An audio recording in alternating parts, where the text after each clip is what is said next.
eosinofílica. Esta nos dice que es una patología de carácter alérgico y se ve en pacientes atópicos con dermatitis, rinitis, asma.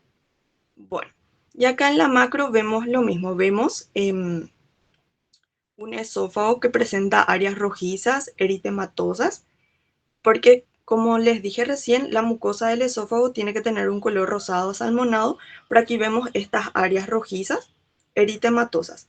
Muchas veces en la macro no se pueden presentar cambios o pueden verse algunos pliegues longitudinales, ¿verdad? Que van a ir como rodeando la luz del esófago. Y esos pliegues le dan un aspecto como si fuera el esófago de un gato. Y por esa razón se los denomina también cambios de tipo felino. No tengo nomás la lámina, pero se suele colocar esa también. Y en la microscopía lo que vemos es un infiltrado inflamatorio eosinófilo bastante marcado.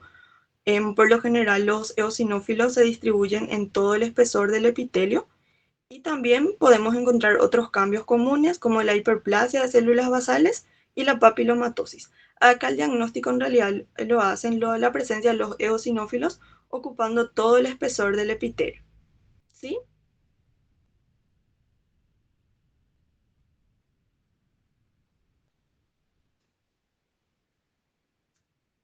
Bueno,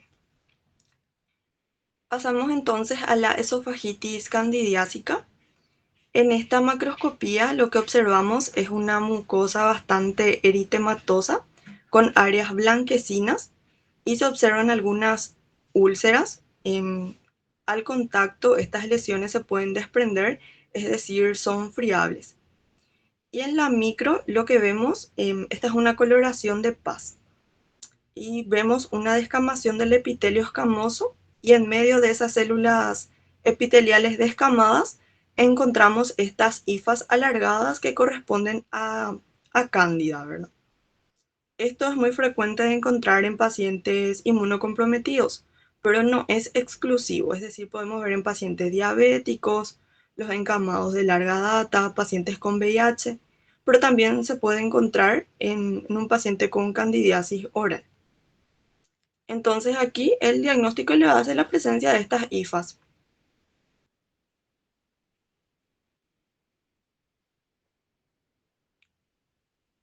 Bueno, pasamos ya a lo que sería la esofagitis herpética. Acá vemos otra vez la macroscopía del esófago. Nos dice que es una lesión en un paciente con SIDA y vemos esta mucosa nuevamente bastante eritematosa y rojiza en áreas. Y aquí la flecha señala zonas con úlceras. Macroscópicamente, estas úlceras se describen como úlceras en saca-bocado. Y a la micro, lo que vemos es que un importante infiltrado inflamatorio, también puede haber descamación de las células escamosas, pero el diagnóstico lo hacen estas células multinucleadas que están encerradas en círculo de color rojo. Estas células tienen el aspecto en el núcleo en vidrio esmerilado. El núcleo se ve como borroso y se observa a nivel del epitelio escamoso. Por lo general, ¿verdad? Estas células son las células características de la infección por herpes. Entonces, si yo veo estas células gigantes multinucleadas que tienen este núcleo borroso, núcleo en vidrio esmerilado, estoy ante la presencia de una esofagitis herpética. Y también a la macro, ¿verdad? Las úlceras en saca bocado. Y para más acá me presento otra vez que el paciente es un paciente inmunodeprimido, un paciente con SIDA. Bueno, y aquí ya tenemos en el esófago de Barrett. Esta sería la transición gastroesofágica. Esta sería la mucosa normal del esófago. Recuerden que debe ser una mucosa rosada, pero aquí vemos que estas lesiones en la unión gastroesofágica es totalmente diferente a la mucosa normal, ¿verdad?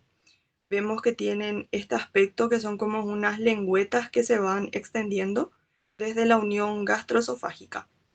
Esto se ve más frecuentemente como consecuencia del reflujo gastroesofágico crónico que va dañando la mucosa y se produce una metaplasia intestinal. Entonces es lo que vemos en la micro, ¿verdad? Vemos un cambio en lo que es el epitelio escamoso hacia un epitelio columnar similar al epitelio intestinal, ¿verdad? Con presencia de células caliciformes. Esto hace el diagnóstico del esófago de Barrett. Y también hay que recordar que el esófago de Barrett es una condición que predispone para el desarrollo de un tipo de cáncer esofágico que es el adenocarcinoma. ¿Sí?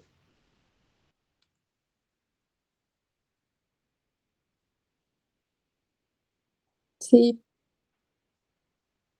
¿Tienen alguna duda?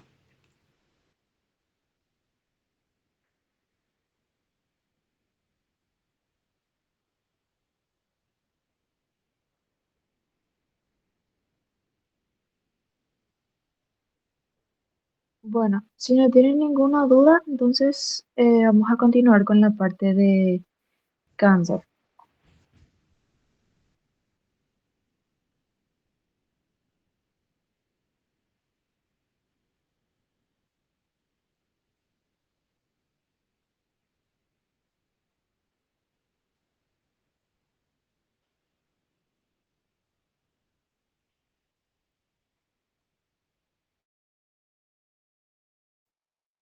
Bueno, esta parte en realidad no es tan complicada, ahora lo único que ustedes tienen que saber sobre los tumores esofágicos es que las neoplasias malignas más frecuentes suelen ser solamente de dos tipos, ¿verdad? Están el adenocarcinoma y el carcinoma epidermoide, entre los cuales el carcinoma epidermoide es el más común otra vez. Bueno, también pueden aparecer tumores benignos, entre los cuales el más frecuente sería el leiomioma. Bueno, vamos a empezar entonces con los adenocarcinomas. Los adenocarcinomas tienen como factor de riesgo principal el esófago de Barrett, ¿verdad? Justamente que ya les estuvo explicando Rosita anteriormente. Em, Otros factores de riesgo pueden ser el tabaquismo y también la exposición a radiación, ¿verdad? Pero el principal sería el esófago de Barrett. El adenocarcinoma suele ser más frecuente en hombres. Con respecto a la clínica, em, la verdad que son bastante parecidos en adenocarcinoma y también en el carcinoma piermoide, ¿verdad? Ambos van a presentar dificultad para tragar, ¿verdad? Que sería la disfagia. También puede presentarse con dolor, que puede confundirse con un, eh, ¿cómo se llama? Dolor por infarto, ¿verdad? Pero eso van a ver más adelante. Bueno, ya que al paciente le dificulta comer, le dificulta tragar, él va a ir bajando progresivamente de pesos, ¿verdad? También puede sufrir de hematemesis, que serían los vómitos con sangre, ¿verdad? Sufre, así como ya les había comentado, dolor torácico y los vómitos que ya habíamos mencionado. Bueno, por cierto, no estoy hablando muy rápido. Avísenme cualquier cosa. Bueno, con respecto a su morfología, en primer lugar, tienen que tener en cuenta la macroscopía, ¿verdad? Su ubicación es súper importante porque se suele salir bastante. Bueno, si está en el tercio distal del esófago, muy probablemente sea un adenocarcinoma, ¿verdad? Entonces tiene que fijarse en esos detallitos. Bueno, si afecta al tercio distal del esófago, puede invadir el cardias y puede afectar también parte de la mucosa gástrica y también en profundidad, ¿verdad? Lógicamente.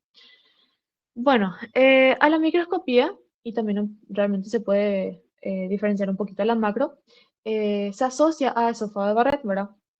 Bueno, ya que esta patología es una progresión del esófago de Barrett, ¿verdad?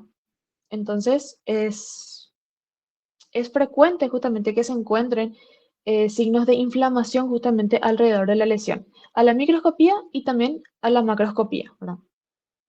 Hay una imagen más adelante justamente de eso. Y bueno, su morfología, como ya dice su nombre, es de tipo intestinal, ¿verdad? O sea que tiene glándula, tiene células cilíndricas y está asociado con células caliciformes, igual o parecido al epitelio intestinal. Bueno, les puse una imagen de un epitelio esofágico normal para recordar un poquito, ¿verdad? Entonces, el esófago está revestido por un epitelio plano, estratificado, ¿verdad? Justamente como se puede ver en la imagen. Cuando hay esófago de Barrett, ¿verdad? Se produce la metaplasia. O sea que todas estas células, que sean células maduras, se intercambian por otro tipo de células también maduras, ¿verdad? Que no tienen atipias. En la metaplasia no hay atipia, no hay nada raro, las células conservan su polaridad, ¿verdad? En fin, y justamente acá se ve en la imagen la formación de glándulas, ¿verdad? También se ven las células cilíndricas y entre ellas van a estar las células caliciformes. Cuando ustedes ven células caliciformes, probablemente es un esófago de Barrett. Pero ojo, que ese esófago de Barrett puede estar asociado también con una displasia, ¿verdad? Bueno, la displasia se ve como en esta imagen. Creo que esta imagen nos había sacado la doctora en nuestra entrega el año pasado, ¿verdad? Creo, si mal no recuerdo. En fin, bueno, en la displasia, por ejemplo, se ve todavía como se ven esas estructuras como glandulares, ¿verdad? O queriendo formar glándulas con luces algo irregulares, ¿verdad? Ya no son así tan redondeaditas, como tubulares, largas. Pueden plegarse, ¿verdad? Formando justamente estas estructuras. Y bueno, y ya no se van, en la displasia ya no se ven células caliciformes, ¿verdad?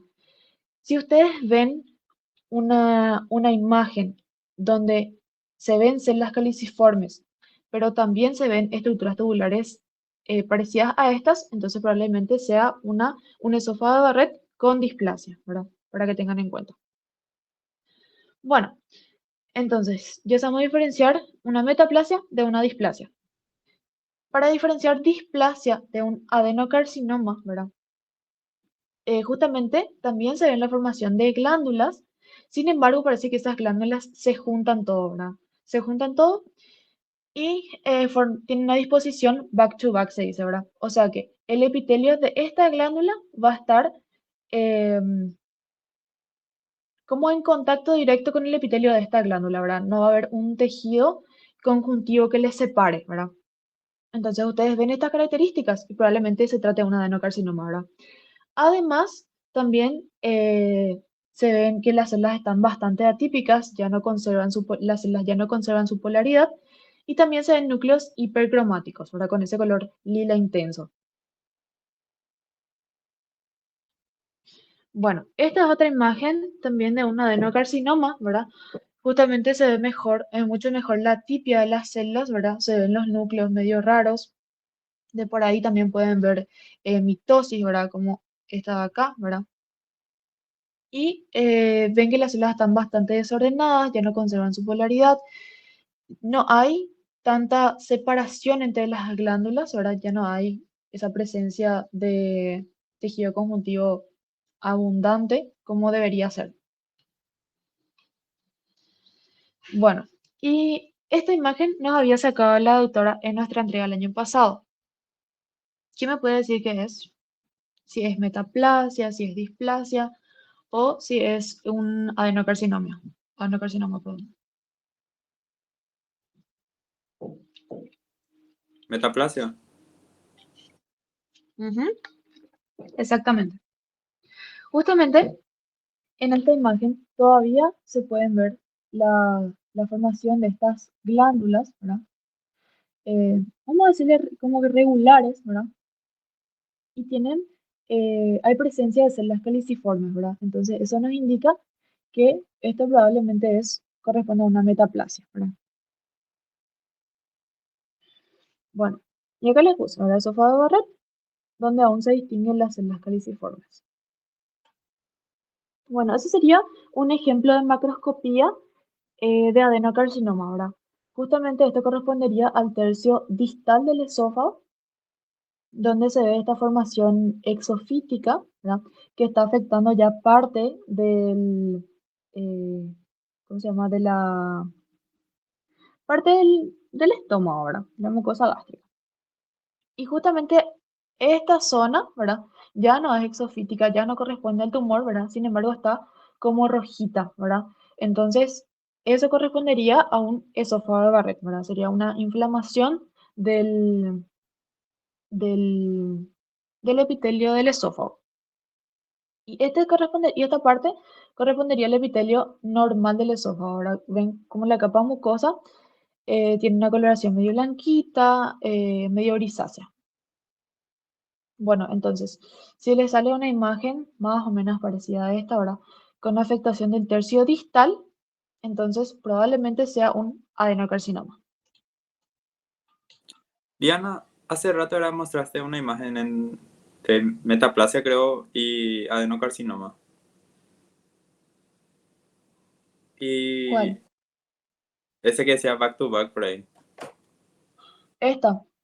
Ese. Y ahí adentro hay rosa por ahí. Demasiado parece perla queratina, no sé qué es lo que es. No, viste que son glándulas, ¿verdad? Y las glándulas van a producir moco, ¿verdad? Entonces, esto correspondería a su contenido nada más. Ah, tipo con tinción especial por ahí, ¿verdad? Sí, exacto. Ya. Gracias. Probablemente sea paz. Bueno, por cierto, en este no hay metaplasia. Acá es solamente adenocarcinoma. ¿Está bien? Súper. Bueno, entonces si está todo claro. Entonces con la parte de adenocarcinoma pasamos a carcinoma epidermoide. Bueno, el carcinoma epidermoide también afecta con más frecuencia a hombres, ¿verdad? Entre los factores de riesgo principalmente están el alcohol y el tabaquismo. También se puede asociar a radiación, lesión por cáusticos, la calasia y el consumo de bebidas muy calientes, que es frecuente en, mira, creo que era Marruecos por ahí, o algún lugar por el estilo. Bueno, con respecto a la clínica, suele ser de inicio insidioso, ¿verdad? Empieza de a poquito y va empeorando. Produce también disfagia o dinofagia y obstrucción. Y en este tipo de cánceres, las metástasis suelen ser bastante frecuentes. Con respecto a su morfología, muy importante tener en cuenta la macro, ¿verdad? En este caso es más común que aparezca en el tercio medio del esófago, ¿verdad? Y suele causar justamente estenosis a ese nivel, porque generalmente crece como una lesión exofítica. Puede ser exofítica o puede formar úlceras, ¿verdad? Pero más frecuente es que formen lesiones exofíticas. Bueno, en este caso va a empezar con como una displasia escamosa que correspondería a, a la lesión in situ, ¿verdad? Y con el tiempo eso va empeorando, formando masas o ulceraciones. Y es súper importante que tengan en cuenta esto, ¿verdad? Que es el cáncer esofágico más común. Bueno, con respecto a las imágenes, ¿verdad? Justamente se ven de esta forma, se ven como nidos de células atípicas, de por ahí también pueden encontrar algunas que otras mitosis, ¿verdad? Y justamente no se entiende qué es lo que es. Bueno, acá en esta imagen se ve lo mismo, acá parece que está empezando a formarse una perla de queratina. Si ustedes ven perla de queratina, entonces ya saben que sí o sí es epidermoide, ¿verdad? Y probablemente un bien diferenciado. Creo que es relativamente fácil de identificar, ¿verdad? No se van a confundir con el adenocarcinoma. En el otro hay glándulas y en este hay nidos de células.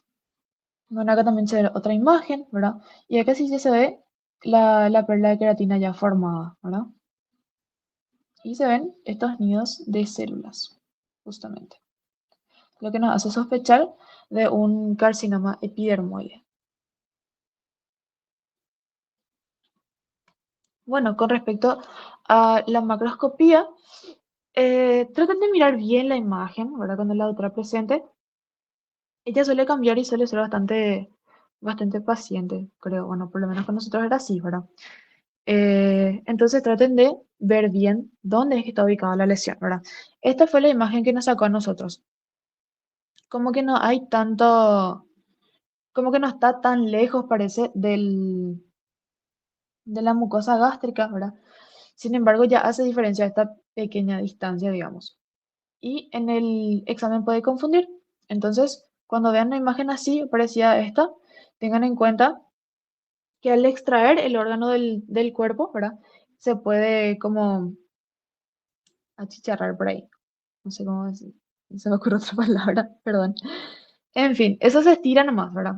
Por eso es que parece chiquitito.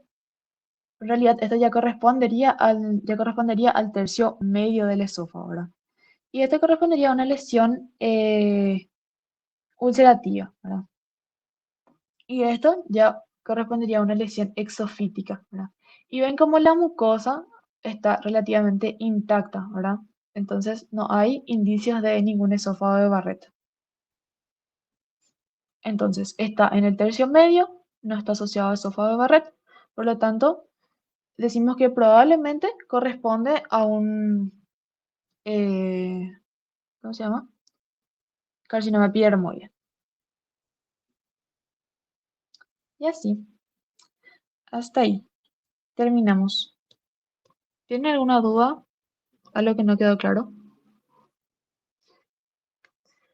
Distingan bien, porfa, las diferencias entre la metaplasia, la displasia y el adenocarcinoma. ¿Está bien? Sí o sí va a salir ese.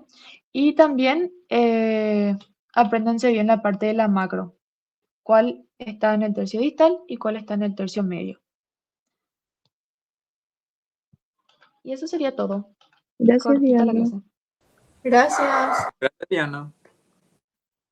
De nada. Gracias a Rosita también. Cualquier duda, ya saben que estamos a las órdenes. Que les vaya súper en su entrega. Gracias. Muchas gracias. Gracias.